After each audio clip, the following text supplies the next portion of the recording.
Postgres versus MySQL, how to choose the right database for your project. Postgres and MySQL are two of the most popular open source relational database systems. So let's first look at some of the key technical differences between them. The first is SQL compliance and features. Postgres is generally known for its standards compliance and its advanced features. It supports full SQL standards, including complex queries, subselects, and advanced data types. On the other hand, MySQL is historically known for its simplicity and speed, but it lacks some of the advanced SQL features. Now, recent versions have added more SQL compliance, but Postgres is generally considered more feature-rich in this area. The next area is data types. MySQL is a purely relational database, whereas Postgres is an object relational database. This means that it can store data as objects with properties. Objects are a common data type in many programming languages like Java and .NET and others, so working with Postgres may be more intuitive for certain developers. Next topic is indexing and performance. Databases use indexes to retrieve data faster. You can index frequently accessed data by configuring the database to sort and store it differently from the other data. MySQL supports B-tree and R-tree indexing, which stores indexed data as a hierarchy. Postgres index types include trees, expression indexes, partial indexes, and hash indexes. Basically just more options to fine-tune your database performance as you scale. There's also some differences in concurrency control.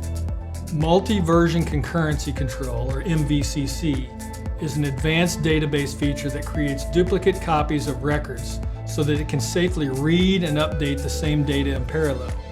This is what allows multiple users to read and modify the same data at the same time without compromising the integrity of the data. Postgres uses MVCC in all configurations. MySQL only supports MVCC in its NODB configuration, and otherwise it can lead to performance bottlenecks in high concurrency situations.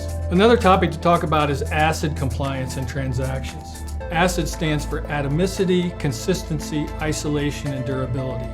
And these are properties that ensure a database remains in a valid state, even after unexpected errors. For example, if you're updating a large number of rows and the system fails midway through, no rows should be modified. Postgres is fully ACID compliant in all configurations. MySQL is ACID compliant only when using the NODB storage engine, and its support for nested transaction in general is less advanced compared to Postgres. And finally, let's consider performance in some specific scenarios. If your application is more write-focused, Postgres is generally a better choice. If your application is more read-focused, MySQL is often preferred.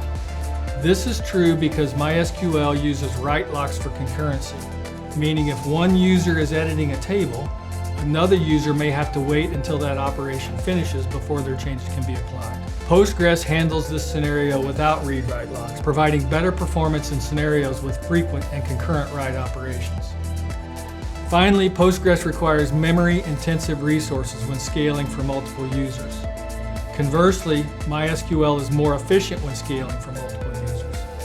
As a result, MySQL generally outperforms Postgres for applications that are primarily read-focused. The reality is that both options are suitable for most use cases. However, in specific situations, you should consider the factors we discussed before making a final decision. In the end, your project's specific needs and constraints will dictate the best choice. To discuss this further or any other topic, reach out to Ask the Team at keyholesoftware.com.